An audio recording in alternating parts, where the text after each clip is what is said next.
বাড়িওয়ালা অত্যন্ত বিমর্ষভাবে বললে, আগে হ্যাঁ মশাই, এ বাড়িখানা নিয়ে আমি রীতিমতো বিপদে পড়ে গিয়েছি। খবরের কাগজে যা বেরিয়েছে তা মিথ্যে নয়। এ বাড়িতে গেল 3 মাসের মধ্যে 3 জন লোক মারা পড়েছে, আর সেই 3টে মৃত্যুই রহস্যময়। এ বাড়িতে আর বোধহয় নতুন ভাড়াটে আসতে রাজি হবে না। আমি বললুম, ব্যাপারটা আমাদের একটু খুলে বলবেন কি? ব্যাপারটা এখন সবারই জানা, সুতরাং আমার আপত্তি নেই। কুমার বললে, এ বাড়িতে যিনি শেষ ভাড়াটে ছিলেন সে রামময় বাবুর নাম আমরা শুনেছি। উদ্ভিদবিদ্যা নিয়ে গবেষণা করে তিনি খুব নাম কিনেছেন। আগে হ্যাঁ, তিনি আসবার আগে আমার বাড়ির কোনো দুর্নামই ছিল না। কলকাতার কাছে যতটা সম্ভব নির্জনে বসে উদ্ভিদ শাস্ত্র আলোচনা করবেন বলেই এই বাড়িখানা তিনি ভাড়া নিয়েছিলেন। বাড়ির পিছনকার বাগানে তিনি হরেক রকমের নামি গাছগাছড়া আনিয়ে নানা রকম পরীক্ষা করতেন। পাছে কোনো অভিজ্ঞ লোক তার বাগানে গিয়ে গাছগাছড়ার ক্ষতি করে সেই ভয়ে তিনি কাউকে সেখানে ঢুকতে দিতেন না। এ বিষয়ে তার নিষেধ ছিল খুব স্পষ্ট। কিন্তু মাস 3 আগে একদিন সকালবেলায় দেখা গেল রামময় বাবুর বেয়ারাটার মৃতদেহ বাগানের ভিতরে পড়ে রয়েছে। তার সর্বাঙ্গে লম্বা লম্বা কালশিরা।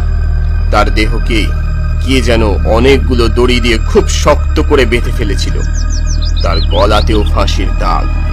কিন্তু সবচেয়ে আশ্চর্য আর ভয়ানক ব্যাপার হচ্ছে তার দেহের ভিতরে 1 ফোঁটাও রক্ত বা রস ছিল না। কে যেন তার শরীরের সমস্ত রক্ত আর রস একেবারে নিংড়ে পার করে নিয়েছিল। পুলিশ এলো, কিন্তু আজ পর্যন্ত এই হত্যাকাণ্ডের কোনো কিনারাই হয়নি। রামময় বাবু রটিয়ে দিলেন তার বাগানে নাকি ভূত আছে, কেউ যেন আর তার ত্রিসীমানায় না যায়। তারপর থেকে রামময় বাবুও কি ওই বাগানের ভিতরে আর যেতেন না?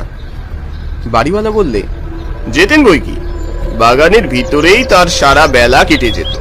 তারপর শুনুন, মাস 1.5 আগে আর এক সকালে বাগানের ভিতরে আর একটা অচেনা লোকের মৃতদেহ পাওয়া যায়। পুলিশের তদন্তে প্রকাশ পায় সে হচ্ছে একজন পুরনো দাগি চোর। চুরি করবার মতলবে এখানে এসে বেঘরে প্রাণ দিয়েছে।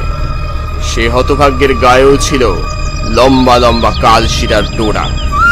তার দেহের ভিতরেও 1 ফোঁটা রক্ত বা রস ছিল না। খানিকক্ষণ ভেবে বললুম, তারপর রামময় বাবু কেমন করে খুন হলেন সেই কথা বলুন। খুন?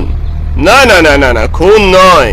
সপ্তাহখানেক আগে বাড়ির একটি ঘর থেকে রামময় বাবুর মৃতদেহ পাওয়া যায় বটে, কিন্তু ডাক্তাররা পরীক্ষা করে বলেছেন তাকে কেউ হত্যা করেনি। হৃদযন্ত্রের ক্রিয়া হঠাৎ বন্ধ হওয়াতেই তার মৃত্যু হয়। কুমার বললে, তার দেহ কি কালশিরার দাগ ছিল? রক্ত আর রস কি কেউ শোষণ করেছিল?